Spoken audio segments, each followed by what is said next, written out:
जय हिंद साथियों। SS classes परिवार में आपका स्वागत है।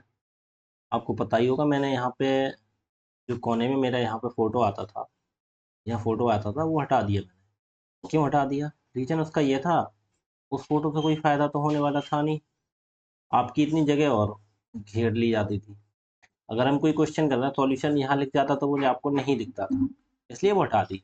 और आपको पढ़ना है, मेरे फ़ोटो से कोई मतलब थोड़ी होना चाहिए। ठीक है? तो आइए हम सवाल देखते हैं। हमने कितने क्वेश्चन कर दिए थे? शायद हमने चतुर्भुज का ये हमारा पूरा हो गया था, त्रिभुज का पूरा हो गया था। ठीक है? आज लेकिन हमने त्रिभुज के बारे में एक चीज़ छोड़ दी, त्रिभुज का एक और सुन लीजिए।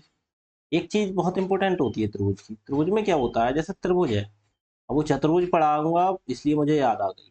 क्या? जैसे त्रिभुज है ये, क्या है त्रिभुज? अब इसका त्रिभुज का क्षेत्रफल की बात करें तो त्रिभुज का क्षेत्रफल मैंने नहीं बताया था। त्रिभुज का क्षेत्रफल क्या होता है? त्रिभुज का क्षेत्रफल इक्वल टू होता है, जैसे ये ए, बी और सी, ये त्रिभुज है।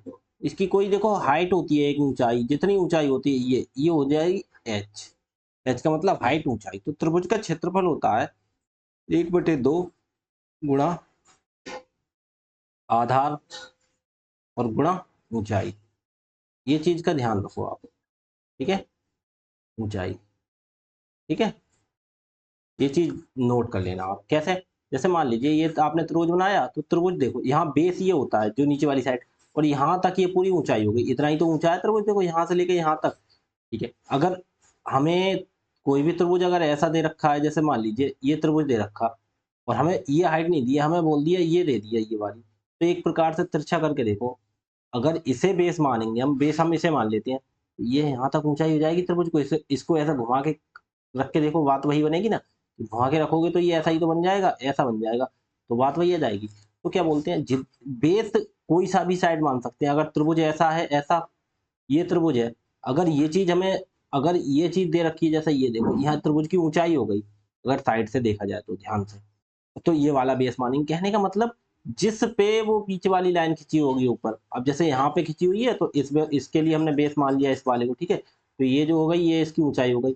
अगर यही ना दे के ये दे रखी होती, ये वाली दे रखी होती उन्होंने ऊंचाई ये, तो बेस कौन सा मान लिया जाता? तो बेस ये वाला मान लिया जाता और ऊंचाई इसकी ये हो जाती। ठीक है? समझ गए?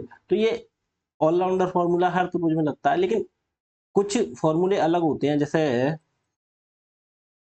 कौन, समबाहु त्रिभुज का क्षेत्रफल अलग होता है। ये सब चीजें मैं पढ़ाऊंगा आपको अलग अलग, जो हम कराएंगे आपके लिए मेंसुरेशन, क्षेत्रमिति कराएंगे। उसमें 2D पढ़ाएंगे, 2D 2 डायमेंशनल और 3 डायमेंशनल, दो तरह की उसमें आकृति होती हैं, उनके बारे में हम पढ़ते हैं।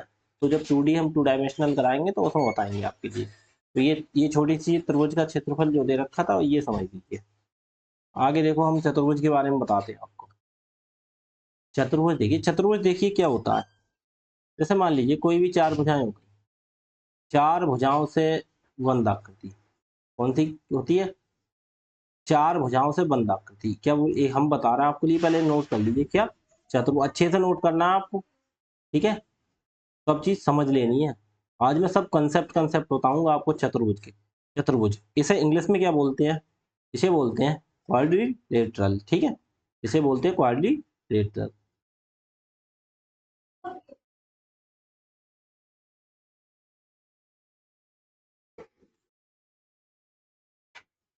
क्वाड्रिलेटरल चतुर्भुज, इसे नोट कर लेना अच्छे। ठीक है?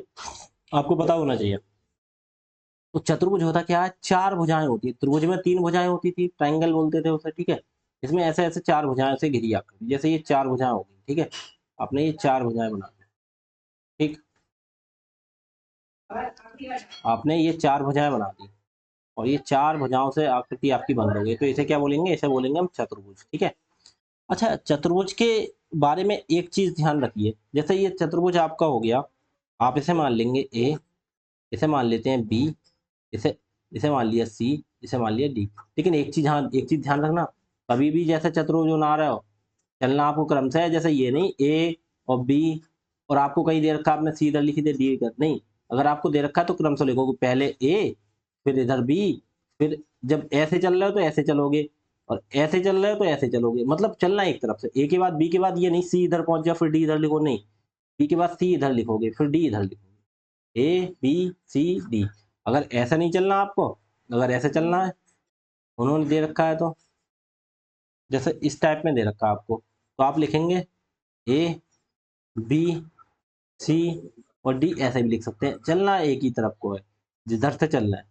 ठीक है, इतनी बात आपने जान ली। ठीक है, मैंने क्या बोला, ये छोटी चीज थी लेकिन पता होनी चाहिए आपको। ठीक है, अब देखिए इसे, अब इसमें आगे क्या बोलेंगे, इतनी चीज समझ ली। और एक चीज और नोट करो इसमें, देखो ये इसका ये एक एंगल ये हो गया, एक कोण इसमें ये बनता है, एक कोण इसमें ये बनता है, और एक कोण इसमें ये बनता है। ठीक है, चार कोण हो गए, क्या हो गए, चार कोण हो गए। तो ये चीज नोट करेंगे, जो चतुर्भुज होता है उसके, त्रिभुज के बारे में मैंने क्या पढ़ाया था, मैंने त्रिभुज के बारे में पढ़ा था ए बी, और अगर सी है तो इसका angle A, angle B, angle C. अगर angle A plus angle B plus angle C equal to क्या होता था, 180 अंश होता था। ठीक है, तो इसमें कितना होगा, तो इसमें भी ऐसा ही नियम होता है, इसमें होगा angle A plus angle B plus angle C plus angle D बराबर, इसमें होगा 360 अंश। ये चीज आप नोट करके लिख लो, कोई भी चतुर्भुज सही। ठीक है, चतुर्भुज कई प्रकार के होते हैं, मैं सिखाऊंगा आपके लिए। इनके चारों कोणों का योग कितना होता है, ध्यान रखना, 360 अंश। ठीक है, अब कैसे होता है, अगर जैसे मान लीजिए हमें दे दिया, हमें अगर दे दिया, जैसे मान लीजिए कोई त्रिभुज दे दिया, एग्जाम्पल के तौर पे भी समझो, जैसे हमें कोई चतुर्भुज दे दिया, जैसे मान लीजिए ये चतुर्भुज दे दिया। ठीक है, ये चतुर्भुज हो गया। ठीक है, अब इसमें ए बी सी और डी ऐसे लिखा है नहीं, मैंने क्या बोला, क्रम से चलेंगे, जैसा से चलेंगे। जब ए बी उधर लिखा है तो सी डी किधर लिखेंगे, इधर। ए के बाद बी इधर को चल रहा है तो सी फिर डी। ठीक है, तो इसमें अगर दे दिया, जैसे हमें ये दे दिया, हमसे बोल दिया ये हमारा है 90 अंश, ये हमारा है 100 अंश। ठीक है, ये हमारा है 80 अंश। तो हमसे ये चौथा वाला कोण बताओ, ये कितने का होगा, बताओ कितने का होगा। तो आपके लिए मैंने बताया है, मैंने कहा चारों कोणों का योग कितना होता है, 360 अंश। तो हम तो देखो चारों कोणों को जोड़ देंगे, angle A plus angle B plus angle C और प्लस एंगल डी बराबर कितना लिख देंगे, 360 अंश। ठीक है, एंगल ए हमें दे रखा है कितना, 90 है। बी हमें दे रखा है कितना है, सबकी जगह लगा देंगे, एंगल बी दे रखा है 100 प्लस एंगल सी दे रखा है हमें 80 प्लस एंगल डी दे रखा है हमें, डी दिया ही नहीं है तो जय दिया है तो ऐसे ही लिख दो, इधर 360 हमारा हो गया। ठीक है, ठीक। अब ये बताओ, ये सबको जोड़ दो, 90 और 100, 190 और 80 कितना हो गया, 190 में 80 जोड़ देंगे कितना हो गया, 270, 270। ठीक है, प्लस कोण डी बराबर 360। ठीक, अब डी इधर ही रखेंगे, 360 में से 270 ये घटा देंगे, इसीलिए मैंने अपना फोटो हटाया। देखो जहां मैं अभी लिख रहा हूँ यहाँ पे फोटो आ जाता था। ठीक है, मतलब मेरी वीडियो आती थी। ठीक है, अब उस वीडियो का कोई फायदा तो था नहीं, तो इसीलिए मैंने हटा दी कि अब यहाँ पे लिख तो सकते हैं। तो एंगल डी बराबर कितना हो गया, 360 में से 270 घटा देंगे कितना बचा, 90। ठीक है, तो ऐसे निकाल सकते हैं। कि आपको इतना सॉल्व करने की जरूरत थी, आप ये बताओ, जहां तक मैं आपको पढ़ा रहा हूँ जिस हिसाब से, क्या आपको इतनी सॉल्व करने की जरूरत थी, कोई नहीं थी ना। क्यों नहीं थी, तो आप ये देख लेते, देखो एक 90 है, एक 100 है, 190 तो ये हो गया, और ये 80 हो गया, कितना हो गया, 270 हो, ये हो गया। टोटल कितना होता है, 360, 360 में से 270 ये है, तो घटा के देख लो कितना रह गया, यहाँ रह गया 90 अंश।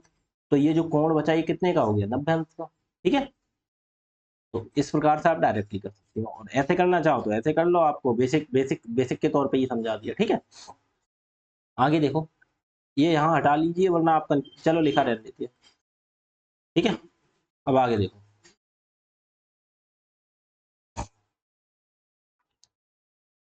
अब आगे इन चीजों को नोट करिए, जैसे यहाँ पे एक चतुर्भुज बना हुआ है। ठीक है, ये चतुर्भुज बना हुआ है हमारा। ठीक, अब ये चतुर्भुज हो गया हमारा। इसके बाद में एक चीज और ध्यान रखना, इसके बाद में क्या देखता है, यहां से हम इसमें विकर्ण विकर्ण खींचते हैं, कोई भी चतुर्भुज सही। बात चतुर्भुज की हो रही है, अलग अलग तरह की नहीं बता रहा, ये सभी चतुर्भुज की बात बता रहा हूँ। देखो यहाँ से इसमें एक हम अगर विकर्ण खींचते हैं, विकर्ण क्या होता है, एक कोने से दूसरे कोने को मिला देते हैं, उसे विकर्ण बोला जाता है। जैसे मान लीजिए हमने इस कोने से ये वाला कोना मिला दिया, ठीक है, हमने इस कोने से ये वाला कोना मिला दिया, ये हमारे क्या हो गए, ये हमारे हो गए विकर्ण। ये हमने इसमें विकर्ण खींच दिया है, आप विकर्ण के बारे में समझ गए होंगे अच्छे से, ठीक है। उसके बाद देखो क्या होता है इसमें, इसे हम मान लेते हैं, इसे मान लेते हैं ए, इसे मान लेते हैं बी, इसे मान लेते हैं सी, इसे मान लेते हैं डी। तो एक चीज ध्यान रखना, जब हमने इसके विकर्ण खींच लिए और विकर्ण उसके हमें 90 डिग्री पे कट करते हैं, कितने पे, 90 डिग्री पे, कितने, 90 डिग्री पे कट करते हैं। विकर्ण एक दूसरे को कहाँ काटते हैं, जहां काटते हैं वहां 90 डिग्री का अगर कोण बनता है, ठीक है, तो क्या होता, तो हमेशा याद रखो कितने पे गई, अगर ये कोण 90 डिग्री बनता है तो हमेशा ये वाली लाइन, क्या, ए वाली, ए बी का स्क्वायर, ये देखो इसका मतलब समझ जाया करो, ये जब मैं ऐसे कहीं पे खींचा करूं तो कहने का मतलब 90 डिग्री हो गया, ठीक है। तो इसका मतलब समझ जाया कर दो, अगर वैसे कोण में बना दूं, ये बना दूं ऐसे तो कोई दिक्कत नहीं है, लेकिन जब मैं ये बनाऊं, ये चीज इशारा समझा करो, ये चीज लिखते हैं, जैसे 90 डिग्री की कोण की बात हो रही है, तो ये ऐसे करके ऐसे, तो ये हो गया 90 डिग्री का, और ऐसे खींच देते हैं, जैसे ये कोण बना, ये कोण बना, तो इसे ऐसे खींच दे तो 90। अब ये कोण ऐसे बनना है और इसे ऐसे टाइप में खींच रहा तो नहीं, ऐसे करके बना दे, जैसे ये बना दिया सीधा खींच के, गुलाई टाइप में नहीं ले, तो उसे कितना मानते हैं, उसे 90 डिग्री के लिए करते हैं डिनोट, ठीक है, समझ लेते हैं कि हाँ ये कोण 90 डिग्री का है। तो उस सीजन में क्या, उस केस में क्या होता है कि जो एक लाइन नीचे आमने सामने की जो भुजाएं होती हैं, इनके स्क्वायर, ए बी का स्क्वायर कर दो, ठीक है, प्लस सी डी का स्क्वायर कर दो, ठीक है, ए बी का स्क्वायर कर दो और सी और डी का स्क्वायर कर दो, ये बराबर हो जाता है, ये बराबर हो जाता है आपका कितना, बी और सी का। देखो ये वाली साइडों का स्क्वायर दोनों के जोड़ दो, वो बराबर होते हैं इन वाली साइडों के, ये वाली और ये वाली, तो ये वाली साइड इधर बी सी हो गई और इधर ए डी हो गई, तो बी सी का स्क्वायर प्लस ए डी का स्क्वायर, कब, जब एंगल, कब, जब,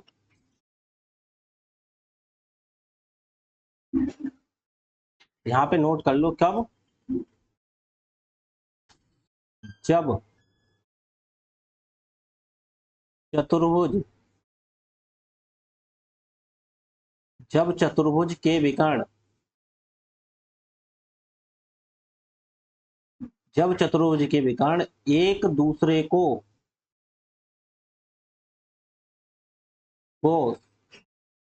समकोण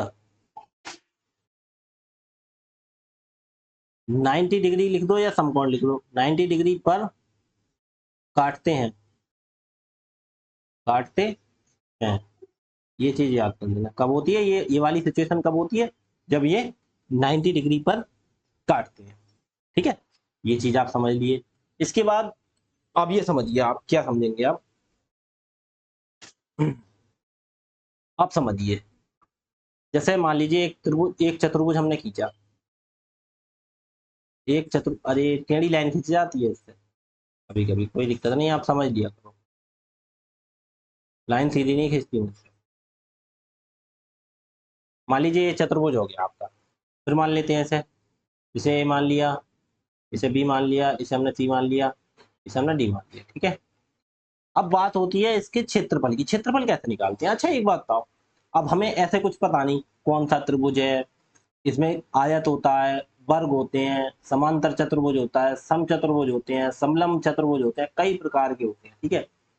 तो अब हमें नहीं पता, तो हम इसमें कैसे निकालेंगे, हम मान लीजिए इसमें एक विकर्ण डाल देते हैं, जैसे हमने ये विकर्ण डाल दिया, ठीक है, तो आपको नजर आ रहा होगा इसमें, अब आप ये चीज देखिए, हमने विकर्ण डाल दी तो इसमें आपको देखो एक त्रिभुज ये नजर आ रहा है, देखो ध्यान से देखना, एक एक त्रिभुज बन गया, और देखो एक त्रिभुज आपको ये नजर आ रहा होगा, देखो यहाँ से ये लेके और ये, देखो एक त्रिभुज, इसमें दो त्रिभुज बनना है, एक ये बनना है, एक ये बनना है, दो त्रिभुज बनना है इसमें, तो देखो इसमें क्या होता है, समझ गए, दो त्रिभुज बनना है। अब देखो मैं आगे करके दिखाऊंगा इसमें, इन्हें पहले हटा, ये ये जो खींची है लाइन इसे हम हटा, ठीक है। अब समझ तो गए दो त्रिभुज होते हैं, कोई दिक्कत नहीं, हमें पता है जैसे एक हमारा त्रिभुज ही है, ये वाला बीच वाला एंगल है, एंगल क्या है ना, बीच वाला ये हमारा, हमने इसे बेस मान लेते हैं। इधर को खींच के हम इसकी हाइट कर सकते हैं, ये देखो इसकी, ये समझ सकते हैं हाइट है इसकी त्रिभुज की H1, इतने को ही आप समझ लो, ये त्रिभुज को ले लो, ये हमने बेस मान ली, ये वाली हमारी बेस हो गई, हो गई, और ये हमने क्या मान ली, ये हमने हाइट मान ली, ठीक है, ये हमने क्या मान ली, हाइट मान ली, ठीक है, इतना तो आप समझ गए, समझ गए कैसे हमने मान लिया, हमने ये मान लिया, यहाँ से ये मान ली त्रिभुज की हाइट, ठीक, और ये हम मान लेंगे बेस। ऐसे ही हम इधर से अगर माने, ये वाला त्रिभुज जो आ जाएगा, इसमें ये हाइट खींच देंगे, देखो एक त्रिभुज ये हो गया, इसमें ये बेस हो गया और ये वाली हाइट हो गई, इस वाले में ये बेस तो दोनों में सेम ही रहेगा, ये हो गया और इधर को ये हाइट हो गई, ठीक है। तो इसे हाइट को हम कैसे लिखेंगे, हम हाइट को लिखेंगे इसे हम हाइट को लिखेंगे, हम इसे लिखेंगे h, जैसे ये हमने मान ली H1 और इसे मान ली हमने H2, हमारे दो त्रिभुज बन गए, ठीक है। तो हम त्रिभुज का क्षेत्र, इस चतुर्भुज का पूरे का क्षेत्रफल कैसे निकालेंगे, हम इसके क्षेत्रफल कैसे निकालेंगे, तो हम लिखेंगे चतुर्भुज, चतुर्भुज ABCD का क्षेत्रफल, इसे क्या बोलते हैं, एरिया, ठीक है, ये तो जानते होंगे एरिया, इक्वल टू हमारा क्या हो जाएगा, अब हमारे दो त्रिभुज बन रहे हैं, ठीक है, तो उसमें हो जाएगा 1/2 गुणा, ये जो देखो आधार हम इसे ही तो मानेंगे, ये जो है ये दोनों में हम आधार मानना है इस चीज को, तो ऐसे ये है कि आप ऐसे चतुर्भुज में ये विकर्ण है, तो विकर्ण, विकर्ण गुणा ऊंचाई, विकर्ण गुणा ऊंचाई, इसे बोल सकते हैं,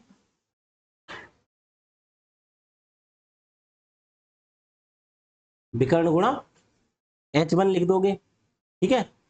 और जैसे हम विकर्ण के लिए अगर हम कुछ बोल दें, विकर्ण अब हिंदी में लिख रहे हैं तो आप समझ गए, हम विकर्ण के लिए हम यहाँ पे कुछ लिखते हैं, जैसे ये जो विकर्ण है इसकी लंबाई हम मान देते हैं, जैसे मान लिया a है लंबाई इसकी पूरे की, ये यहाँ से लेके यहाँ तक पूरी लंबाई इसकी a है विकर्ण की लंबाई, ठीक है।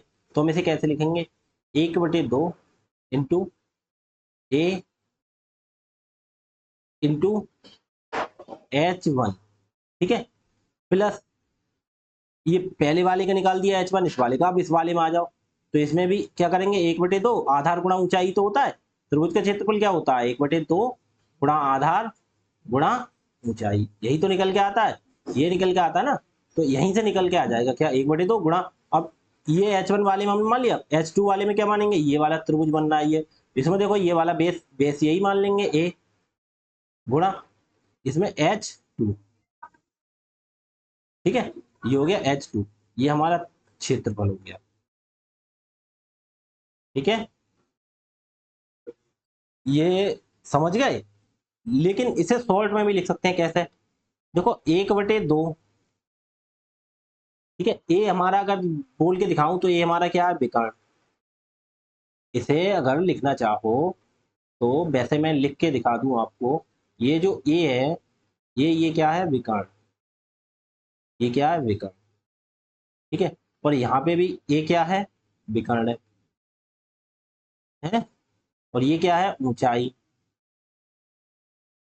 ऊंचाई, और यहाँ पे ये भी क्या है, ये भी ऊंचाई है, लेकिन ऊंचाई कौन कौन सी है वो आपको पता होगी अलग, ठीक है,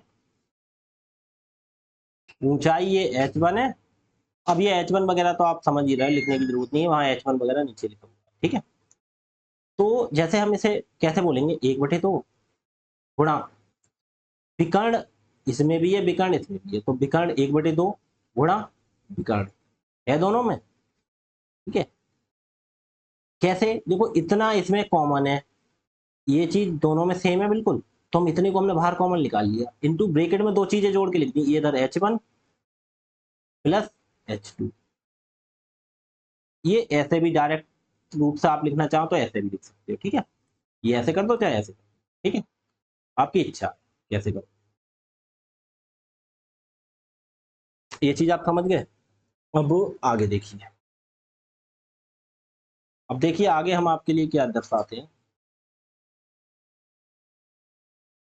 क्या दिक्कत हो गई है, देखिए, एक मिनट रुकिएगा, ये कर्जर में कुछ दिक्कत है, ये अब ठीक हो गई, ठीक है, अब ठीक है। अब इसमें समझिए, इतनी दो चीजें आप समझ गए, ठीक है। इसका क्षेत्रफल समझ गए और वो समझ गए। अब वो इसमें एक चीज और समझिए, अब इसमें एक चीज क्या समझने वाली है, समझने वाली ये बात है, जैसे कोई भी अगर आपका दे रखा है चतुर्भुज, ठीक है, फिर समझिए, दो तीन चीजें मैंने आपको बता दी। अब ये देखिए, ये एक चतुर्भुज है, ये एक चतुर्भुज है, नाम दे दो ए बी सी और डी, नाम दे दिया मैंने। ये डी थोड़ा ज्यादा ही अंदर बन गया, ए बी सी डी, ये नाम दे दिया, ठीक, ए बी सी डी। अब इसमें एक चीज ध्यान से रखना, ये कोण है, एक कोण ये है इसमें, एक कोण ये है, एक कोण ये, ठीक, चार कोण। अगर हम इस कोण का समद्विभाजक करते हैं, ये और ये बराबर काटेंगे, क्योंकि समद्विभाजक का मतलब बराबर बराबर काटना। ऐसे इस कोण का हम समद्विभाजक करते हैं, ये समद्विभाजक उल्टा हो गया, दूसरे वाले का समद्विभाजक करते हैं,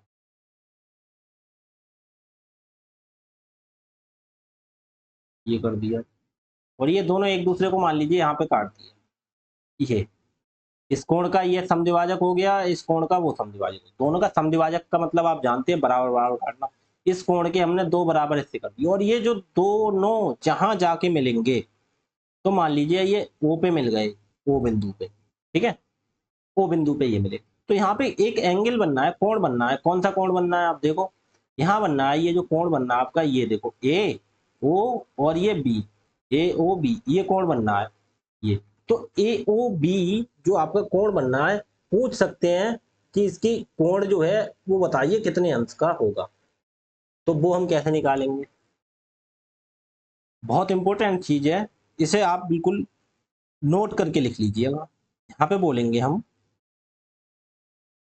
angle A O B, A O B बराबर, ठीक है, ए ओ बी बराबर, हम लिखेंगे एंगल, ये देखो, ये एंगल, इन दोनों को छोड़ देंगे, ये वाला एंगल सी और ये वाला एंगल डी, तो हम लिखेंगे angle C plus angle D और बटे दो।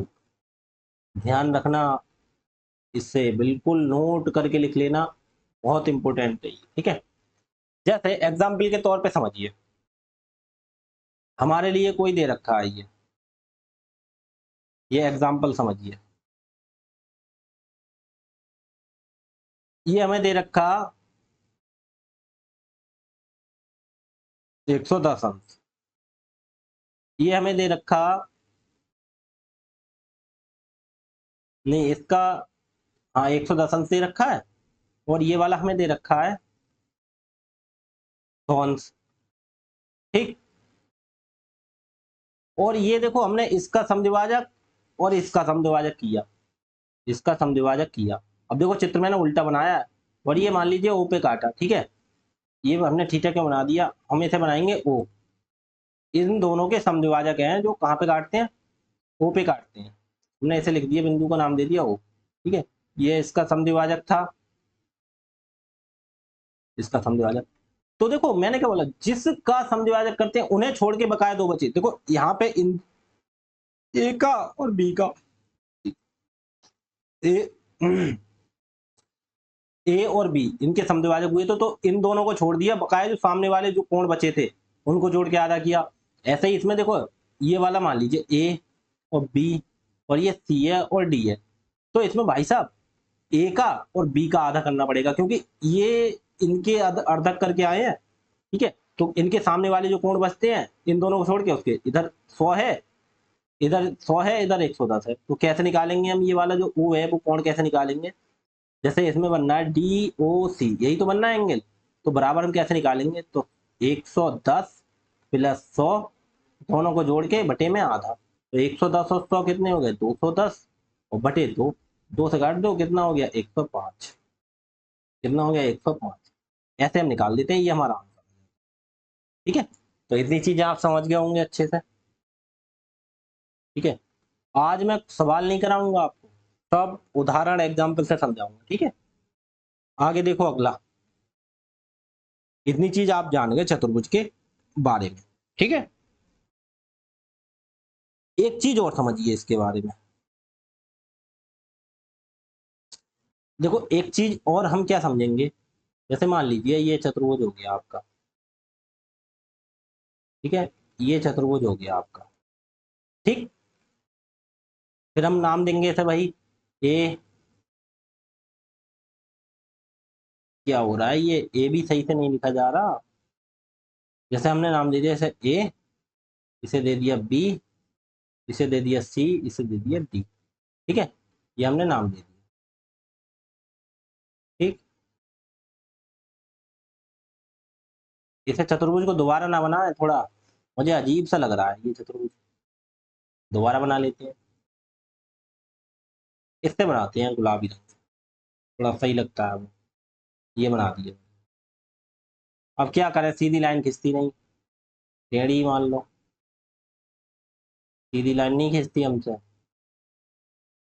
अरे सीधी लाइन हम पे खिंचती ही नहीं, तो इसे मिटाते हैं एक बार, दोबारा सही से बनाते हैं, कोशिश करके देखते हैं, गड़बड़ हो जाती है भाई जान, तो सही ये खींच, अरे ये तो शुरू में ही गड़बड़ हो गई, क्या बात है। आप समझ रहे होगे फालतू में बना बना के टाइम वेस्ट करता है। देखो ये भी तिरछी है, ये देखो ये, और ये देखो ये कैसा चतुर्भुज बन रहा है, ठीक है, ये समझ गया। एक बार और ट्राई करें, एक बार और देखते हैं ट्राई, इस बार इससे ही ट्राई करते हैं, तो क्या पता अच्छी बन जाए। एक लाइन देखो थोड़ी सही खींची है, दो लाइन तिरछी हो गई, एक बार ट्राई करके देखते हैं, सीधी लाइन खिंचती क्यों नहीं हमसे। देखो भाई हो गई सीधी, भाई काफी सीधी है, और ये देखो ये खिंच गई, ये और खिंच जाए थोड़ी सी सही थी, ये देखो देखो देखो देखो, इस तो सही रही है, गड़बड़ नहीं हो जाए। हाँ देखो अब फिर भी काफी अच्छी होगी, देखो अब देखो इसका नाम ए दे दिया हमने, इसका नाम हमने बी दे दिया, इसका नाम हमने सी दे दिया, इसका नाम बी, ठीक है। अब ध्यान से सुनना, बहुत इंपॉर्टेंट चीज है, इसका हम विकर्ण खींच देते हैं ये, ठीक है, और इसका हम विकर्ण खींच देते हैं ये, देखो विकर्ण तो सीधे जा रहे हैं भाई, विकर्ण तो खींच रहे हैं क्योंकि दोनों पता है ऐसा, ठीक है। अब ये दो विकर्ण हो गए, तो अगर बात एरिया की आती है, एरिया मतलब क्षेत्रफल की, जैसा ये एक त्रिभुज है, ये एक त्रिभुज है, ये एक त्रिभुज है, ये चार त्रिभुज बन रहा है, ठीक है। तो समझो जैसे अगर इसका एरिया दे रखा है, इसका एरिया क्या दे रखा है, इसका एरिया दे रखा है A1, A1, ठीक है, इसे इसे मानो, हाँ A1 ही मानो, इसे मान लीजिए A1, ठीक है, इसका एरिया कितना मान लिया A1, और ये दे रखा है A2, ठीक है, और ये दे रखा है A3, ठीक है, और ये दे रखा है A4, ये चीज दे रखी है। ए मतलब ये क्या है, ये देखो ये मतलब है क्षेत्रफल से, ये क्षेत्र और फल, ये समझ लेना, ये क्या है, ये क्षेत्रफल, ठीक है, ये जो ए है ये है क्षेत्रफल, ये इसलिए मैंने डिनोट कर दिया तीर लगा के, आपको याद रहे A1 A2 क्या है, इसका ये क्षेत्रफल, इसका इसका ये क्षेत्रफल, इसका ये चार त्रिभुज है, चारों का क्षेत्र, ध्यान रखना। तो सिचुएशन क्या बनती है, हमेशा ध्यान रखना, हमेशा ऑलवेज, तो जो होता है A1, ठीक है, A1 इंटू ए टू बराबर होते हैं ऑलवेज A3 इंटू A4, ठीक है। कहने का मतलब ये आमने सामने के एरिया, ये वाले ये आमने सामने के, और ये जो आमने सामने के ये एरिया, ये हमेशा क्या होते हैं, दोनों के गुणा, दोनों की गुणा बराबर होती है, इसे पॉइंट को नोट कर लेना, ठीक है। इस पॉइंट को आप नोट कर ले, देखो A1 के सामने का एरिया ये है, ये जो A1 है, A1 इसके सामने, ये देखो एस A1 हो गया, ठीक है, और इसके सामने का कौन सा A2, इनकी गुणा कर दी हमने, वो बराबर होगी किसकी गुणा, एक A3 की गुणा, और ये A4 की गुणा, ठीक है, इनकी गुणा के बराबर हो गई, ठीक है। ये चीज आप समझ गए अच्छे से, ठीक है। अब आगे देखते हैं, ये भी चीज समझ गए। अब आगे आपको समझाते हैं, इसका चतुर्भुज के प्रकार के बारे में समझाते हैं। देखो प्रकार में सबसे पहले आइए, अलग अलग लिखते नहीं है, और ये जैसे एक हम बताएंगे, अब चतुर्भुज कई प्रकार के होते हैं, ठीक है। अब जैसे इसमें बताएंगे हम, स्क्वायर के बारे में समझो। अब स्क्वायर, स्क्वायर को क्या बोलते हैं? वर्ग, स्क्वायर को क्या बोलते हैं? वर्ग। अब वर्ग के बारे में पढ़ाते हैं। अब वो हमें पीछे हमें पता नहीं था कौन सी चीज क्या है, यहाँ पे हमें सब पता होगा। ये क्या हो गया? स्क्वायर हो गया। स्क्वायर क्या होता है? ये वर्ग होता है, ठीक है। अब ये वर्ग के बारे में हम पढ़ेंगे। अब वर्ग क्या होता है? अब वर्ग क्या होता है, इसकी क्या होता है, नोट कर लेना। इसकी क्या, नोट कर लेना, चारों भुजाएं, चारों जो भुजाएं हैं वो बराबर होती है, बराबर होती है। ये चीजें नोट करने वाली है, ठीक है। चारों भुजाएं बराबर होती है, आपने कर लिया। और चारों कोण भी बराबर होती है, और जो है चारों भुजाएं बराबर होती हैं, और चारों चारों चार कोण होते हैं चतुर्भुज, चारों कोण भी बराबर होते हैं, बराबर होते हैं। ये चीज समझो, होते हैं कैसे? ये हमने बना दिया चित्र। देखो भाई, ये वर्ग का चित्र बनेगा, देखो ये हमने बनाया, ये बना दिया, और ये देखो ऐसे लाइन खींच दी, ये ऐसे लाइन खींचेंगे, और ये ऐसे लाइन खींचेंगे, और ये होगी, ठीक है। तो कहने का मतलब ये है, इसकी ये भुजा, इसकी ये भुजा, इसकी ये भुजा, इसकी ये भुजा सब बराबर होंगी, ठीक है। चारों भुजाएं बराबर होंगी, ए बी सी और डी, ठीक है, ये सब बराबर हो गए। और इसका देखो ये कोण, अब इसमें एक चीज बनाऊंगा मैं, देखो कैसे, इसको कोण देखो कैसे लिखता हूँ, ये कोण, इसमें ये कोण, इसका मतलब कहने का आप समझ रहे हो, ये कोण और ये कोण। अब ये देखो मैंने कैसा वाला कोण बनाया है, मैंने कहा समकोण वाला 90 डिग्री वाला कोण बनाया है मैंने। मैंने कहा सभी कोण बराबर होते हैं, सभी कोण बराबर होते हैं, सभी कोण बराबर होते हैं। प्रत्येक कोण कितने का होता है? इसमें प्रत्येक कोण की माप,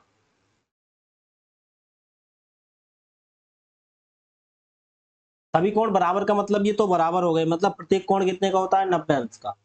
ये भी 90 अंश का, ये भी 90 अंश का, तभी तो बराबर होंगे। 9 दूनी 18, ये 9 तियां 27, और 9 चौक 36, ये 360 अंश के हो गए। सभी कोण बराबर कर दिए, और कितने के होते हैं? हमेशा ध्यान रखना 90 डिग्री के, सभी कोण बराबर होते हैं, और हमेशा कितने के होते हैं? 90 डिग्री। 90 डिग्री का मतलब 90 अंश के होते हैं, ठीक है। ये चीज आपने वर्ग के बारे में जान ली, ठीक है।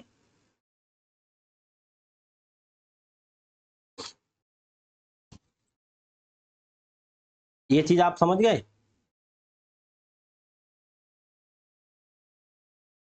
ये चीज सभी कोण बराबर, मतलब बराबर के आगे यहाँ पे एक चीज पॉइंट आउट करके लिख लो, सभी कोण बराबर, यहाँ पे बराबर में ही लिख लो, बराबर ब्रैकेट में लिख देंगे 90 अंश।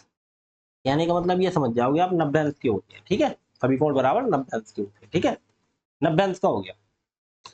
एक चीज और नोट करो, आपने 2 पॉइंट नोट कर लिए, तीसरा एक चीज इसमें और नोट करो, ये जो वर्ग है,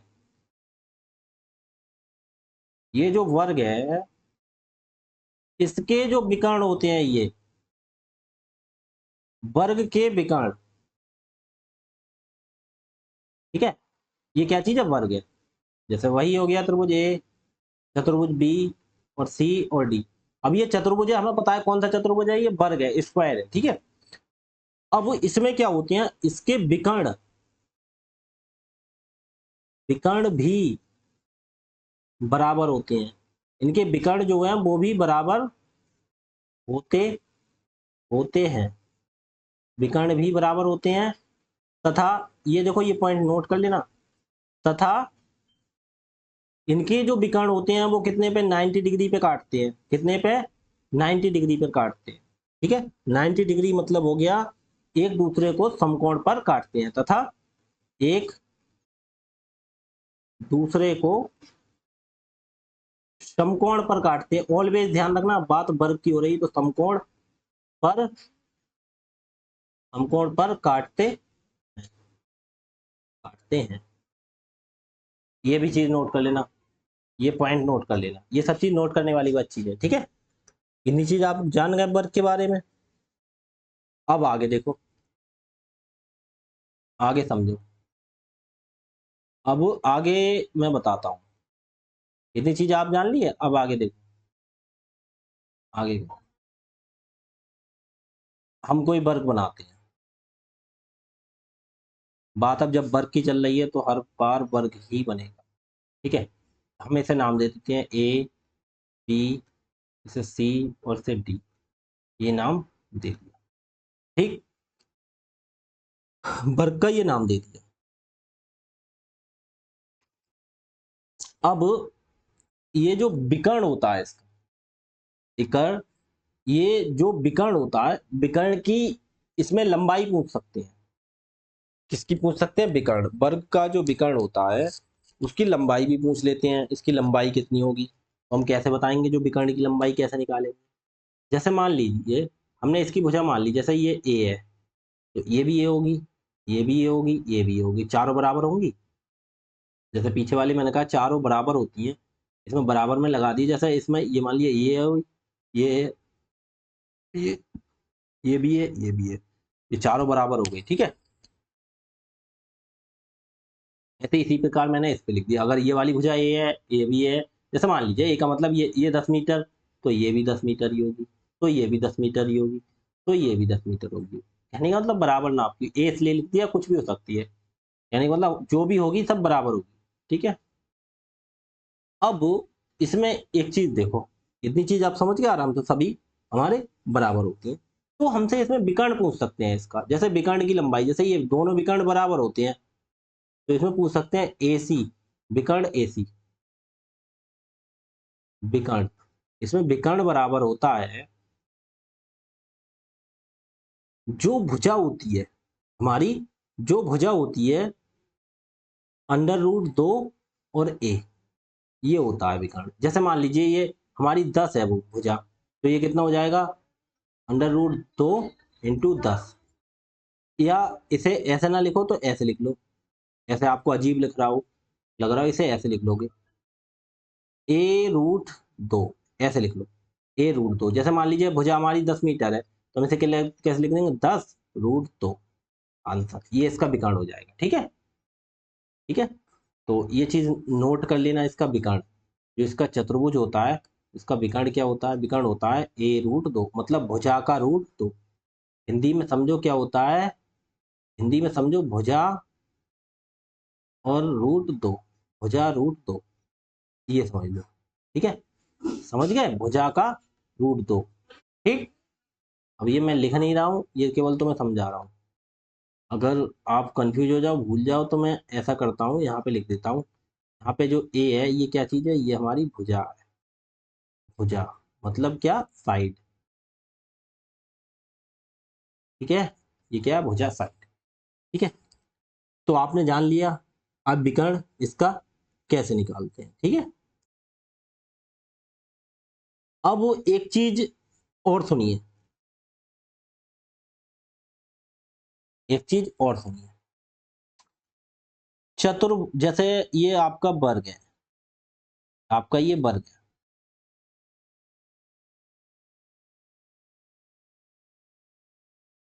ठीक है। बहुत ध्यान से सुनना, ये आपका वर्ग है, ठीक है।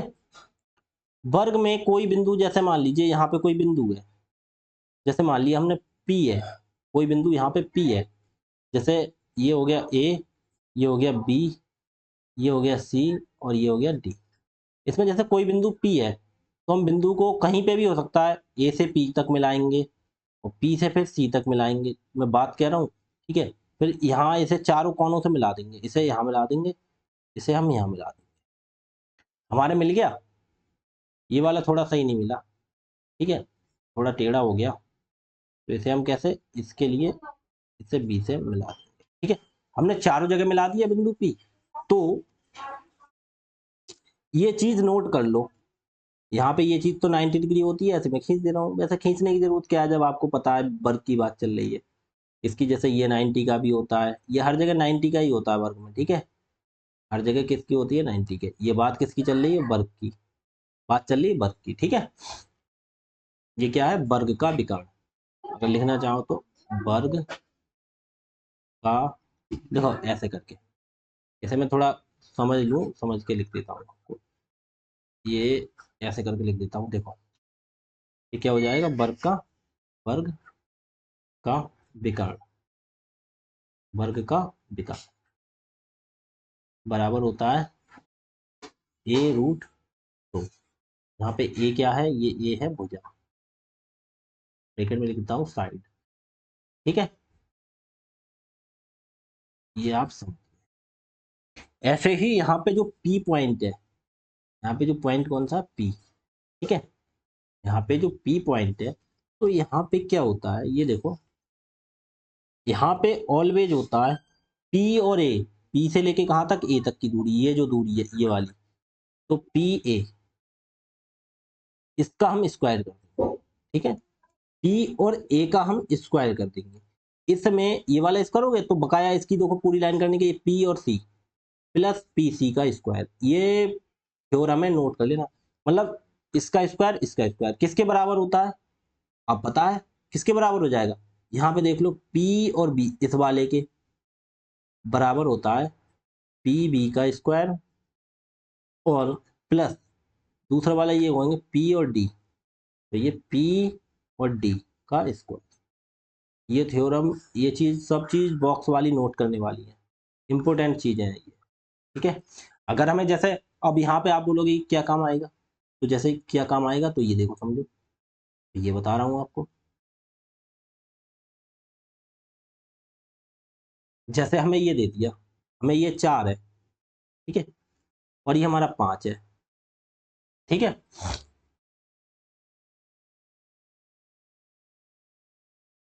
ये आप समझ गए। ठीक है,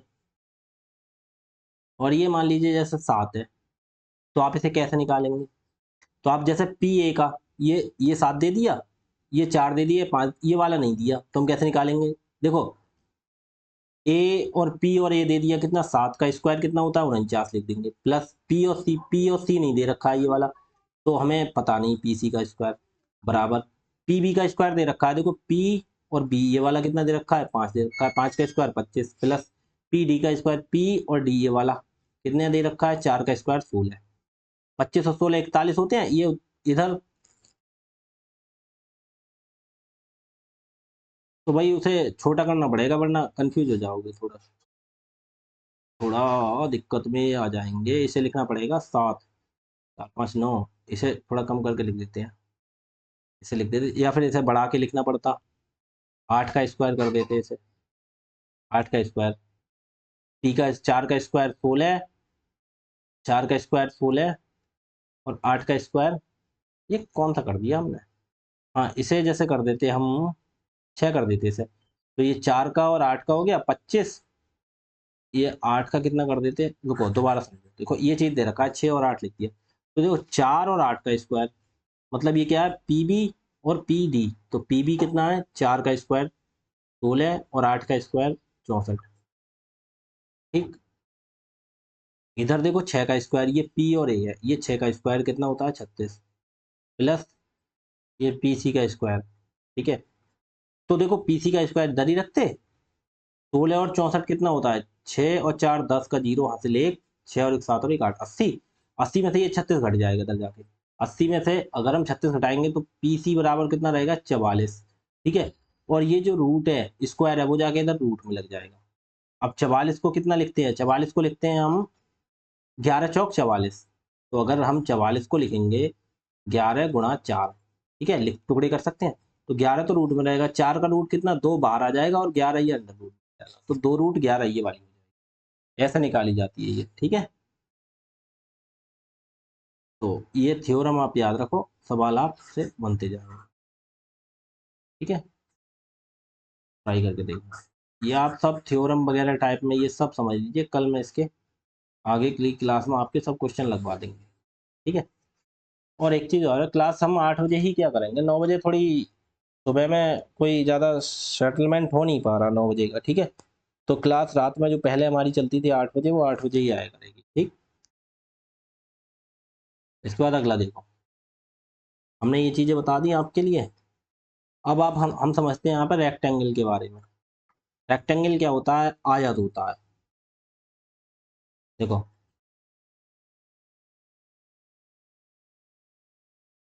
रेक्टेंगल, इसे क्या बोलते हैं? आयत। रेक्टेंगल को क्या बोलते हैं? आयत। अब आयत की पहचान हम कैसे करते हैं? ये आयत है, इसमें क्या होता है? ये हमारा आयत होता है, ये हमारा आयत होता है। आयत की पहचान क्या होती है? देखो इसमें ये भुजा और ये भुजा आमने सामने की भुजा बराबर होती है, तो इसमें ये वाली भुजा और ये वाली भुजा, ये वाली और ये वाली बराबर होंगी, ये वाली और ये वाली बराबर होंगी, ठीक है। इसे ए बी सी और डी, क्या आमने सामने की भुजाएं बराबर होती हैं? क्या होता है आयत? इसमें लिखेंगे आमने और सामने, आमने सामने की भुजाएं, क्या हिंदी में क्या लिखना, छोड़ो। अब ऐसे समझोगे, ऐसे हिंदी लिखते रहेंगे तो बड़ा दिक्कत हो जाएगी। बोल रहा हूँ, आप नोट कर लेना। आमने सामने की भुजाएं, जैसे इसमें क्या होता है? ए बी बराबर कौन सा होता है? सी और डी। ए बी बराबर सी डी, ये हो गया। देखो ए बी ये वाली भुजा है और सी डी, इसमें देखो बी सी बराबर ए डी, बी सी बराबर ए और डी, ये देखो। मतलब कहने का मतलब आमने सामने की भुजा बराबर होगी। बी सी ये हो गई, ए डी ये हो गई, ये बराबर हो गई, ए बी ये हो गई, डी सी ये हो गई, तो ये बराबर हो गई, ठीक है। आमने सामने की भुजाएं बराबर कर दी इसमें, इतनी आप समझ गए। विपरीत भुजाएं बराबर होती हैं, ऐसे भी बोल सकते हैं हम इसे, ठीक है। और एक चीज और ध्यान रखो, जो इसके विकर्ण होते हैं, विकर्ण, इसके जो विकर्ण होते हैं, इसके जो विकर्ण होते हैं, जैसे ये, इसके भी आयत है। ये क्या हो गया? ये बस टेढ़ी लाइन खींचने में, देखो जैसे ये रेक्टेंगल है, इसके जो विकर्ण है,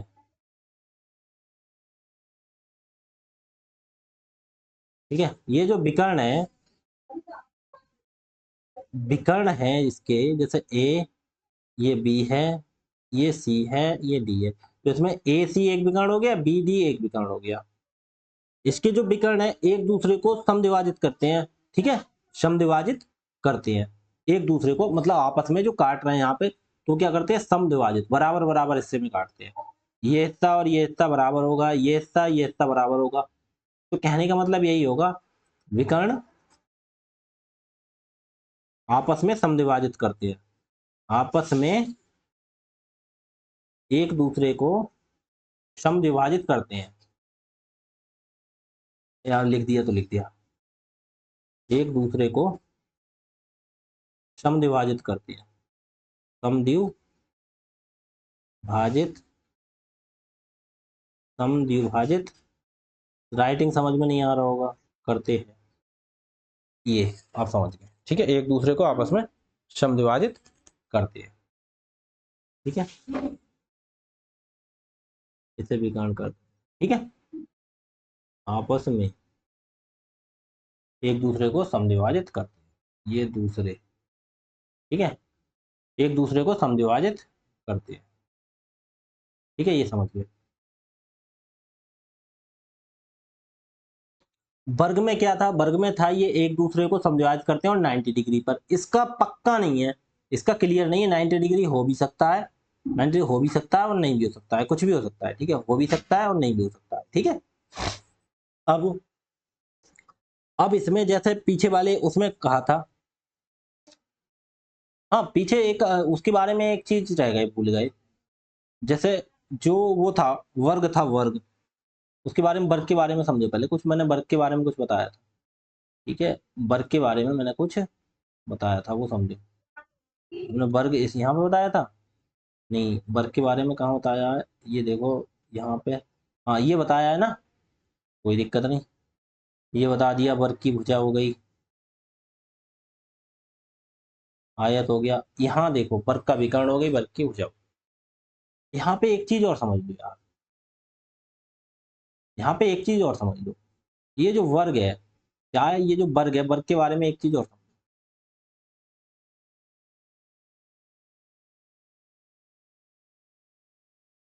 ये क्या है? ये वर्ग है, ये वर्ग है, ठीक है, ये वर्ग है, ये क्या है, ये वर्ग है। तो वर्ग का जो होता है, देखो विकर्ण आपको पता है, विकर्ण क्या होता है, विकर्ण मैंने बता दिया, विकर्ण तो पीछे लिखवा दिया है ना। हाँ, विकर्ण लिखवा दिया आपको, और ये भी लिखवा दी। तो यहाँ पे ये विकर्ण मत लिखो, विकर्ण ऑलरेडी हमने बता दिया।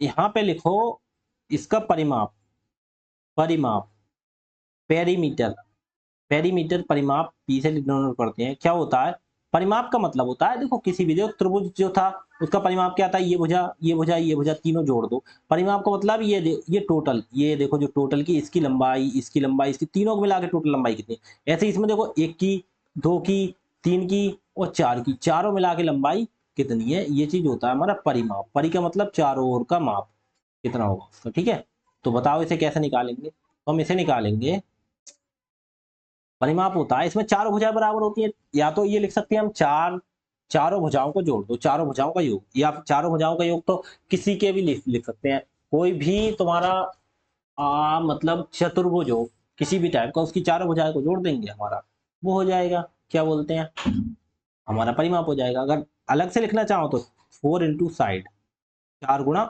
भुजा। अगर ये 10 है और ये 10 है, ये भी 10 है और ये भी 10 है, तो क्या होगा, चारों के या तो जोड़ दो 10, 20, 30, 40, और नहीं तो ऐसे लिख सकते हैं 4 × 1 = 10 है, पता है हमें, तो 4×2 = 40, ऐसे भी हो जाएगा। ठीक है, तो इसमें आपको टेंशन नहीं लेनी है। ठीक है,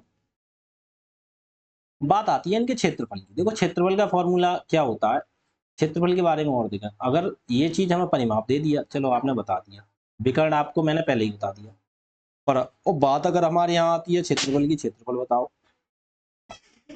तो क्षेत्रफल कैसा निकलता है,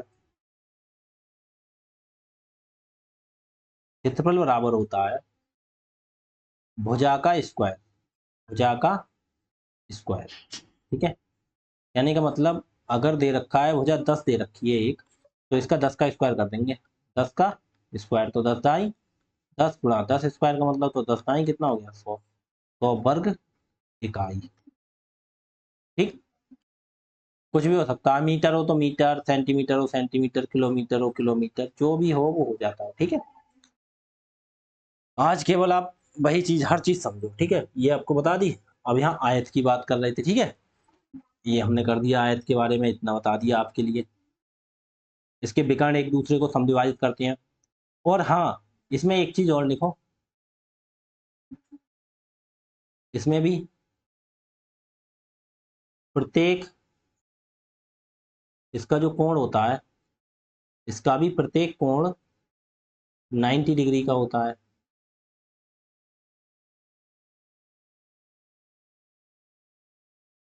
ये भी लिखूंगा। ठीक है, प्रत्येक कोण कितने का होता है, 90 डिग्री का। ये आयत के बारे में बात हो गई। ठीक है, इतनी चीजें आपने समझ ली, प्रत्येक कोण 90 डिग्री का। अब हम बताते हैं इसका विकर्ण।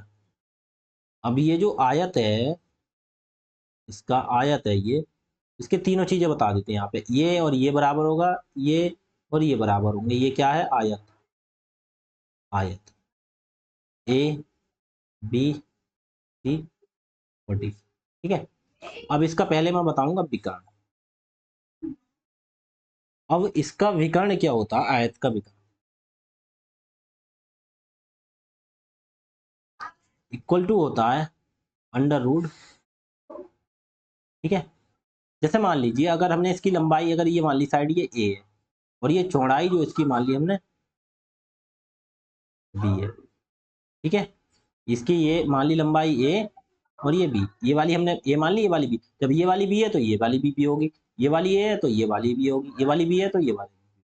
ठीक है, तो विकर्ण क्या होता है, लंबाई का स्क्वायर, एल स्क्वायर, चाहे हम इसे एक मानते हैं, इसे एल मान लेते हैं। ठीक है, एल मतलब लेंथ, इसे एल मान लेते हैं, ये भी एल मान लेते हैं। ठीक है, तो इसमें ये जो होगा फॉर्मूला क्या हो जाएगा, तो L² + B²। कहने का मतलब हमारा क्या हो गया, अगर लंबाई जैसे हमारी 6 है, चौड़ाई हमारी 8 है, जैसे लंबाई 8 है चौड़ाई 6 है, ये बोल सकते हैं आप। जैसे हम मान लीजिए हमारा इसका लंबाई हो गई 8, चौड़ाई हो गई हमारी 6, तो हम इसका जो विकर्ण होगा, ये जो होगा विकर्ण, क्या होगा, ये जो विकर्ण होगा, तो विकर्ण हम कैसे निकालेंगे, ये जो विकर्ण होगा, ठीक है। तो विकर्ण कौन सा हो जाएगा, जैसे ए सी बराबर, तो लंबाई हमारी कितनी है 8, तो 8 का स्क्वायर प्लस चौड़ाई कितनी है हमारी 6, तो 6 का स्क्वायर। तो ए सी विकर्ण है बराबर 8 का स्क्वायर 64 प्लस 6 का स्क्वायर 36, ठीक है। इसके ऊपर अंडर रूट, तो ए सी बराबर कितना हो गया 64 36 100। अब 100 का अंडर रूट निकालेंगे, क्या निकालते वर्गमूल, तो आपको पता है 100 का वर्गमूल कितना होता है 10 होता है, तो 10 मीटर क्या हो गया, ये हमारे विकर्ण की लंबाई हो जाएगी, ठीक है। तो ऐसे निकाल देते हैं, एग्जाम्पल के तौर पे आपने समझ लिया, ठीक है। अब ये देखो, इतना कुछ आपने समझ लिया, अब आगे देखो बताते हैं। विकर्ण का फॉर्मूला आप समझ गए क्या होता है, इसे थोड़ा सा छोटा कर देते हैं। ये तो आप समझ रहे हो, यहाँ समझिए, ठीक है।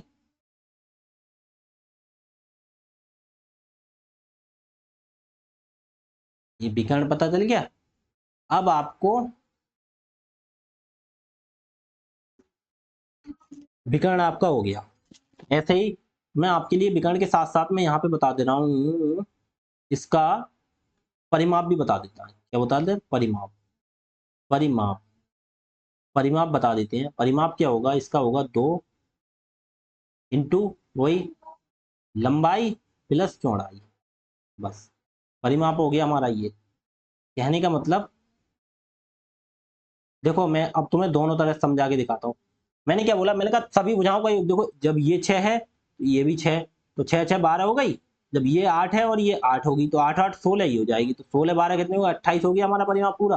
मैंने कहा सबको जोड़ दो, तो 8 और 6 14, और 6 14 8 22 और 8 6 28, ऐसे 4 हो जाए। वरना देखो परिमाप का जो फॉर्मूला है उससे भी निकला, 2 गुणा लंबाई कितनी है 8 प्लस चौड़ाई कितनी है 6, तो 2 गुणा 8 और 6 14, तो 14 दूनी 28, ऐसे ही फॉर्मूले से भी निकल आएगी। तो ये फॉर्मूला होता है डायरेक्ट, ये और ये हम चारों भुजाओं का योग करके तो हम किसी का भी निकाल सकते हैं, ठीक है। अब तीसरे नंबर पे एक चीज आती है हमारी, इसका क्षेत्रफल की। क्या आती है इसकी, क्षेत्रफल की, क्षेत्रफल, क्षेत्रफल। अब क्षेत्रफल क्या होता है हमारा, क्षेत्रफल होता है एल इंटू बी। क्या, क्या एल इंटू बी, लंबाई गुणा चौड़ाई, ठीक। एल इंटू बी क्या लिखा है, ये एल होता है लेंथ, लेंथ, और बी होता है ब्रेथ,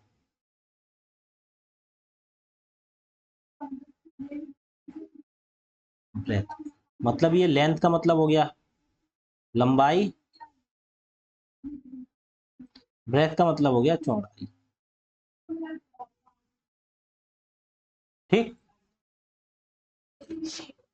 समझ गया आप। आगे इसकी तीनों चीजें आप समझ लीजिए, इसका विकर्ण समझ लीजिए आपने, इसका क्षेत्रफल भी समझ लिया, इसका आपने पैरामीटर भी समझ लीजिए, ठीक है। और चारों कोण भी बता दिए मैंने, कितने पे 90 डिग्री पर काटते हैं, ठीक। इतनी सब बातें आप समझ गए। अब इसके बाद में आप एक दो चीजें और समझ लीजिए। आपका कितना टाइम हो गया क्लास का, अभी तो 1 घंटा हुआ है, थोड़ी देर और पढ़ते हैं, ठीक है। आगे देखते हैं। अब जैसे हम सबसे पहले आयत के बारे में हम समझ लीजिए। अब हम इसके बारे में, मैंने ये आपको विकर्ण बता दिया, क्षेत्रफल बता दिया, इसके सभी कोण बराबर होते हैं, मतलब 90 डिग्री होते हैं, ठीक है। आमने सामने की भुजाएं बराबर होती हैं, ठीक है। इतना बता दिया। अब आपको क्या रह गया, अब अब कुछ नहीं रह गया, अब आगे बताता हूँ। अब इतना तो सब कुछ हो ही गया आपका।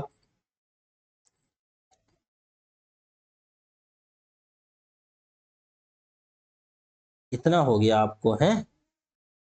और हाँ, एक चीज और रह गई, जैसे मैंने आयत में बताया था, आयत कह रहा हूँ, इसमें वर्ग में बताया था, सेम चीज वही कंडीशन होती है, सेम चीज वही कंडीशन इसमें भी होती है। वही कंडीशन क्या होती है, इसके अंदर भी कोई अगर पॉइंट पी है, ठीक है, इसके इसके अंदर अगर कोई पॉइंट पी है, जैसा यहाँ पे भी ये, ठीक है, इसके अंदर कोई पॉइंट अगर पी है, जैसे ये बन गया, ठीक, इसे पी पॉइंट मान देते हैं और इसे मान दिया ये, ऐसे इसे यहाँ हमने गुणा कर दी और इसे कर दी ये, ठीक है। ये ए बी सी और डी है। ये कितना है, ए बी सी और डी, ए बी सी डी हो गया हमारा ये, और हमने पी पॉइंट इस पे ये मान लिया, ठीक है। इतना सब कुछ आप समझ गए, ठीक। तो हम इसमें क्या करते हैं, हम इसमें क्या करते हैं, हम इसमें वही करते हैं जो हमने आयत में बताया था। क्या होगा यहाँ पे, यहाँ पे वही चीज होगी, ए और पी, ये ए पी का स्क्वायर जो आयत में था, वर्ग में था, प्लस पी और सी का स्क्वायर बराबर होगा बी और पी का स्क्वायर, मतलब पी और बी का स्क्वायर। यहाँ ए पी मत लिखो, सीधा करके पी से ही स्टार्ट करके लिखते हैं हर पॉइंट, तब समझ जाओगे आराम से। पी ए और पी और सी, देखो इधर पी और ए का स्क्वायर, पी सी का स्क्वायर, तो बराबर होगा पी से लेके बी तक का स्क्वायर और पी से लेके डी तक का स्क्वायर।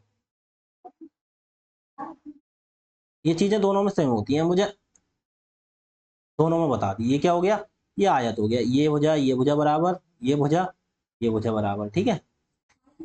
ये क्या है, आयत है, आयत मैंने लिख दिया, ठीक है, क्योंकि आयत के बारे में पढ़ रहे हैं तो मतलब आयत होता है। ये पॉइंट लिख देना, ये पॉइंट वर्ग में भी था, आयत में भी था, ये दोनों पॉइंट आपने समझ लीजिए अच्छे से, ठीक है। अब मैं आपको कराता हूँ, इसमें आपने सब चीजें समझ ली, ठीक है। अब मैं कराता हूँ आपको समांतर चतुर्भुज के बारे में पढ़ाता हूँ। आपने आयत पढ़ लिया, आपने वर्ग पढ़ लिया, चतुर्भुज के बारे में कुछ इंपॉर्टेंट चीजें थी आपने वो पढ़ ली, ठीक है। अब मैं आपको कराता हूँ समांतर चतुर्भुज। समांतर चतुर्भुज क्या होता है वो देखिए, क्या होता है, यहाँ देखिए समांतर चतुर्भुज, समांतर चतुर्भुज, समांतर चतुर्भुज। अब समांतर चतुर्भुज क्या होता है, इसे बोलते हैं पैरेललोग्राम। पैरेललोग्राम मतलब समांतर, पैरेललोग्राम, पैरेलल बोलते हैं समांतर के लिए, तो पैरेललोग्राम बोल देते हैं, ठीक है। इसे क्या बोलते हैं, parallelogram, P A R A double L, ये तो हो गई पैरेलल की, ठीक है। P A R A double L, parallel, इसमें पैरेललोग्राम जोड़ देते हैं, ई एल ओ, ठीक है। और G R A M, parallelogram, parallel, parallel बोलते हैं समांतर को, इसमें पैरेललोग्राम कर देते हैं, ठीक है। इतना अलग से पैरेललोग्राम, पैरेललोग्राम बोलते हैं। बहुत से लोग बोल भी नहीं पाते अच्छे से, मैं भी संभल के, सीधी जवान लड़खड़ा जाती है बोलने में, ठीक है। कोई दिक्कत नहीं, आप समझो, आपको स्पेलिंग पता होना चाहिए, पैरेललोग्राम, ठीक है, पैरेललोग्राम, ठीक है, पैरेललोग्राम, पैरेललोग्राम, पैरेललोग्राम, इतना आप समझ गए। इसे क्या बोलते हैं हिंदी में, समांतर चतुर्भुज। अब समांतर चतुर्भुज ये क्या होता है, इसमें भी देखो, आयत में ये था आमने सामने की भुजाएं बराबर थी, इसमें क्या है, इसमें भी देखो आमने सामने की भुजाएं बराबर भी होती हैं और समांतर भी होती हैं। इसमें आमने सामने की भुजाएं बराबर भी होती हैं, विपरीत भुजाएं जो होती हैं, आमने सामने की जो भुजाएं होती हैं वो समांतर भी होती हैं और बराबर भी होती हैं, ठीक है। आमने सामने, छोटी छोटी मिस्टेक हो जाती है, इसमें क्या होता है, आमने सामने की भुजाएं बराबर, कहने का मतलब ये, देखो ये बताता हूँ, सेम टू सेम इसे ऐसे लिखेंगे, ए बी सी और डी, हिंदी मत लिखो, केवल ए बी बराबर सी डी, ए बी बराबर सी डी, एंड, ये एंड का निशान है ये, ठीक है, जैसा बन रहा है वैसे समझो, एंड, ये एंड क्या होता है, ए बी समांतर भी होता है सी डी के। समांतर का मतलब मैंने बताओ, पहले बताया था मैंने, ऐसे समझो, हिंदी में लिखेंगे तो दिक्कत होगी, सब बराबर होती है, समांतर होती है। समांतर का मतलब होता है, ये अगर ट्रेन की पटरी है तो दूसरी भी, इनके बीच की जो दूरी होगी वो हर जगह समान होगी, यहाँ पे भी, यहाँ पे भी। ऐसे ट्रेन की पटरी होती है तो चाहे यहाँ पे ले जाओ चाहे यहाँ पे ले जाओ, हर जगह समान होगी, कौन सी वाली, ये वाली दूरी। यहाँ पे अगर 2 मीटर है यहाँ पे भी ये 2 मीटर ही होगी इनके बीच की दूरी, यहाँ पे भी 2 मीटर ही होगी, उसे बोलते हैं समांतर। ठीक है, पीछे आप मेरे साथ जुड़े हुए हो, मैंने शुरू में ज्योमेट्री में बताया था अच्छे से। ठीक है, ऐसे ही ये आमने सामने ये वाली, ऐसे ही है बी सी बराबर डी ए, कैसे बी सी बराबर डी ए या ए डी, ये भी बराबर होती हैं, तो ये भी समांतर होती हैं, ये भी समांतर होती हैं, तो बी सी समांतर डी और ए, डी ए लिख दो चाहे ए डी लिख दो, ये चीजें आपको आनी चाहिए। लेकिन इसके जो विकर्ण होते हैं, ठीक है, वो बराबर हो भी सकते हैं और नहीं भी हो सकते हैं, इसीलिए मैंने नहीं लिखा। जिस समय देखो बराबर होते हैं उसमें लिख दिया, आयत में मैंने लिख दिया बराबर समद्विभाजित करते हैं, इसमें कुछ पता नहीं, इसमें हो भी सकते हैं नहीं भी हो सकते हैं, कुछ नहीं पता। तो इसमें जब नहीं लिख रहा हूं तो इसका तो कुछ भी हो सकता है, क्लियर नहीं कह सकते। ठीक है, और उसका जैसे आयत का एक चीज बताई थी आपके लिए, बताई थी आयत में, क्या बताई थी पीछे आयत में बताई थी मैंने आपके लिए, ये जो आयत वर्ग बता दिया था, ये बता दिया वर्ग, वर्ग के बाद आयत बता दिया। प्रत्येक कोण 90 का होता है, विकर्ण आपस में एक दूसरे को समद्विभाजित करते हैं, 90 डिग्री पर हो भी सकते हैं और नहीं भी हो सकते हैं, दोनों चीजें बता दी थी। ठीक है, सेम इसी में वही कंडीशन है, हो भी सकते हैं, लेकिन वर्ग में क्या होता है, वर्ग में एक दूसरे को 90 डिग्री पर काटते हैं। ठीक है, वर्ग में क्या था, वर्ग में एक दूसरे को 90 डिग्री पर काट सकते हैं। और इसमें एक चीज और देखो, उसका तो प्रत्येक कोण 90 का बता दिया था आयत में, वही चीज वर्ग में थी प्रत्येक कोण 90 का। इसमें क्या होता है, संगत कोणों का योग 180 अंक होता है। संगत कोण कौन सी है, मैंने शुरू में देखो बताया था, मैंने कहा दो समांतर लाइन है उसको एक लाइन काटती है, तो ये जो ये होते हैं एकांतर कोण, कौन से, ये ऐसे करके मैंने बताया था आपके लिए, मैंने कहा अगर ये ऐसे करके खिंचा हुआ है, ये दो लाइनें खिंची हुई हैं, देखो ध्यान से, या समझो मैं सीधी खींचता हूँ आप तब अच्छे से समझेंगे। मैंने शुरू में बताया था जब इसकी ज्योमेट्री क्लास कराई थी, मैंने कहा दो समांतर लाइनें हैं, उनको एक तिरछी लाइन काट देती है, तो ये वाले ये ऊपर का हिस्सा इस लाइन के, तो ये वाला ऊपर का हिस्सा, ये बराबर होते हैं, कौन से होते हैं, एकांतर कोण। और मैंने, और संगत कोण कौन से होते हैं, मैंने बताया था, देखो संगत कोण होते हैं ये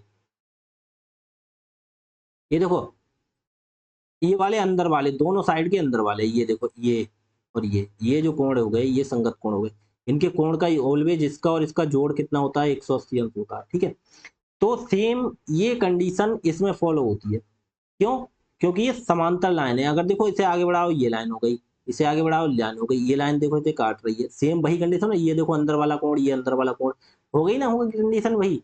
तो इसमें देखो वही चीज होती है, अगर आप शुरू से पढ़ते हुए आते ना तो आपको कोई दिक्कत नहीं होगी। ठीक है, तो इसमें क्या होते हैं, ये संगत कोण, क्या होते हैं, संगत कोण,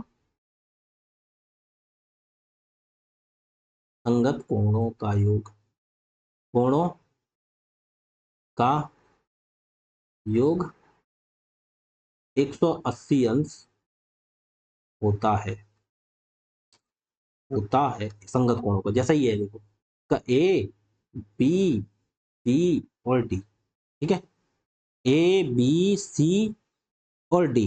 ठीक है, तो कौन सा हो गया, जैसे angle A plus angle D, इन दोनों को जोड़ेंगे तो कितना हो जाएगा, 180 अंश। अच्छा बात एक बता, ये भी तो इसके समांतर है, तो देखो इनको एक लाइन काट रही है, एंगल ए और एंगल बी करेंगे तब भी 180 हो जाएगा। ठीक है, तो मतलब मैंने आपको एक बार में बोल के लिख दिया, इनका कितना होता है, 180 होता है, एक लाइन में आप समझ, संगत कोणों का योग कितना होता है, 180 अंश होता है। ठीक है, ये आप समझ गए, ये पॉइंट नोट करने वाली चीजें हैं। ठीक है, ये जो है ये सब लिखने वाली चीजें हैं, इतनी बात आप समझ गए। उसके बाद हम आगे चलते हैं।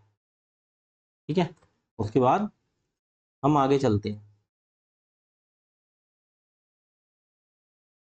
इतना आप समझ गए, हर चीज समझ गए आपको। अब मैंने इसमें क्या बता दिया, समांतर चतुर्भुज बता दिया, इसके आमने सामने की भुजाएं बराबर होती हैं बता दिया, संगत कोणों का योग 180 डिग्री होता है। ठीक है, ये भी बता दिया। और इसमें क्या रह गया, हाँ हाँ, इसका देखो चतुर्भुज का अगर वो निकालना है परिमाप, तो वो चारों भुजाओं का योग ही होता है, वही समझ लो। ठीक है, या दो गुणा लंबाई प्लस चौड़ाई, वही होता है। ठीक है, लेकिन इसका एरिया और बताता हूं मैं आपको, समांतर चतुर्भुज जो है वो इसका एरिया कैसे बनेगा। अब एरिया कैसे बनेगा उसकी चीज समझो। देखो जिसमें परिमाप मैं नहीं बता रहा हूँ कोई दिक्कत नहीं, आपको परिमाप का ऑलराउंडर फॉर्मूला पता है क्या? सभी भुजाओं का योग, सभी भुजाओं का योग। ठीक है, उसके बाद थोड़ा सा आगे समझो। जैसे ये हो गया आपका ये समांतर चतुर्भुज।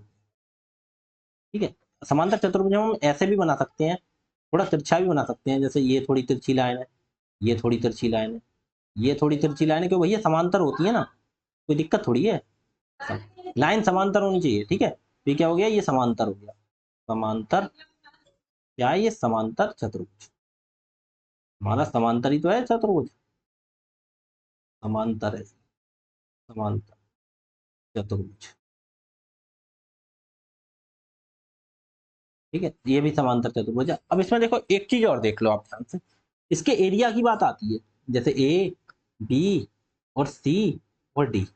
तो ध्यान रखना, इस पे देखो ये लाइन तिरछी हो सकती है, ये तिरछी है और ये, तो भैया कैसे निकालते हैं?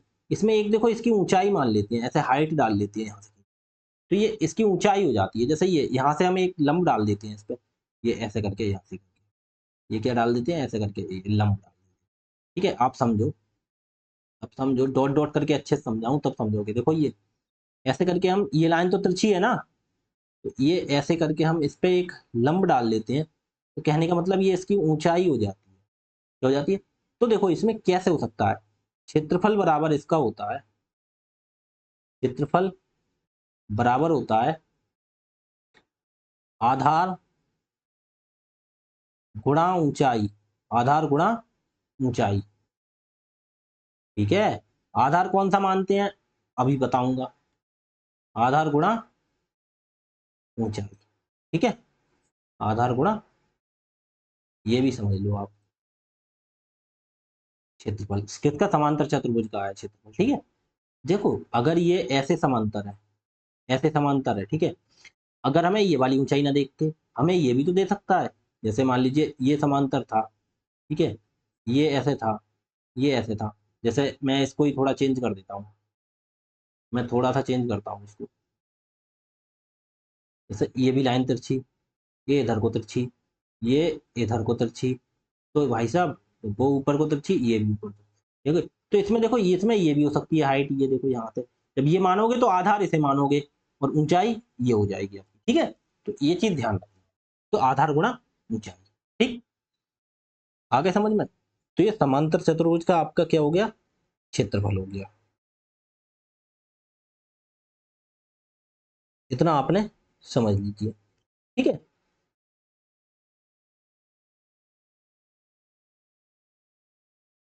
ये आपने बता दिया, ये आपने बता दिया। हाँ, एक पॉइंट इसमें और लिखना है आपको, समांतर चतुर्भुज में एक पॉइंट और लिख लो आप। इसमें आपको एक पॉइंट क्या लिखना है,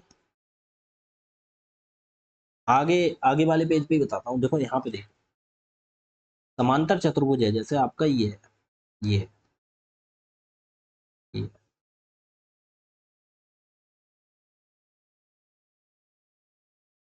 ये आपका समांतर चतुर्भुज। ठीक, ये आपका समांतर चतुर्भुज। एक बार लिख देता हूँ हर जगह, वरना आप कंफ्यूज हो जाओगे। समांतर चतुर्भुज, ठीक, ये आपका समांतर चतुर्भुज। इसमें एक पॉइंट और लिखना, इसमें पॉइंट आपको ये लिखना है, इसके विकर्ण खींचो, ये हो गए एक विकर्ण, इसका हम मैं ये खींच देती हूँ।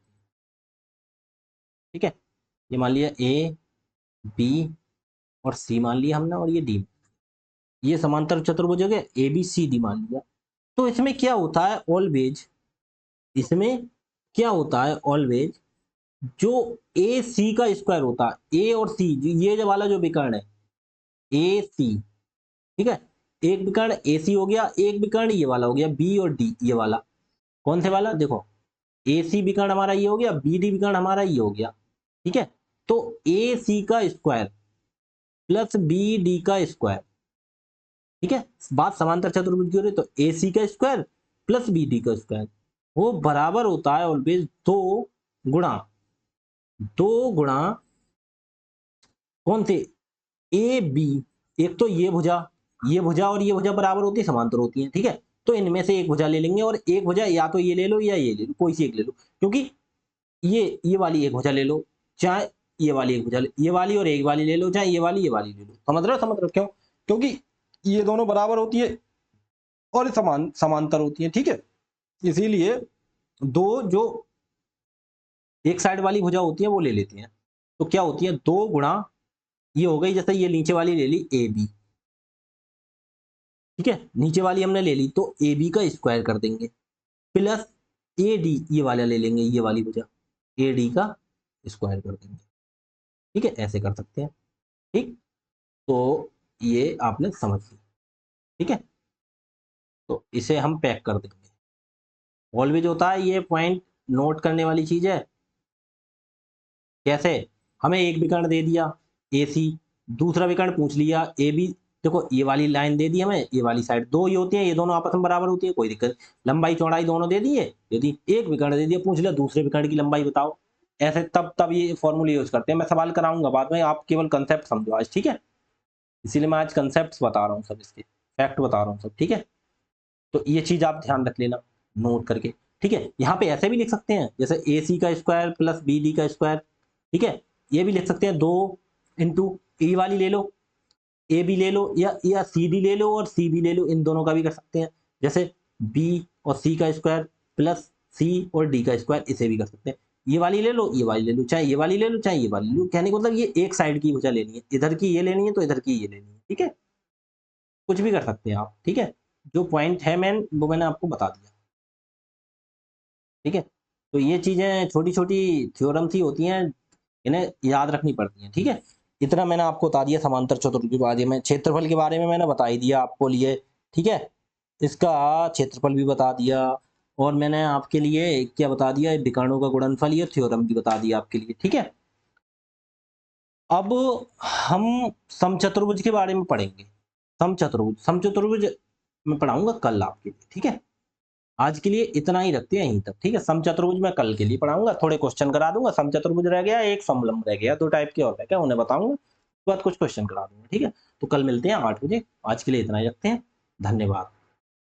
और हाँ, क्लास 8 बजे डेली क्या करेंगे, 9 बजे सही सेटलमेंट हो नहीं पा रहा था, ठीक है। क्लास हमारी 8 बजे ही हुआ करेगी आपके लिए, ठीक है। तो 8 बजे आया करना, ध्यान रखा करना, वरना रिकॉर्डेड फॉर्म में देख लिया करें, आपके लिए अवेलेबल हो जाए, ठीक है। आज के लिए इतना ही, धन्यवाद। कल मिलते हैं इसी टाइम।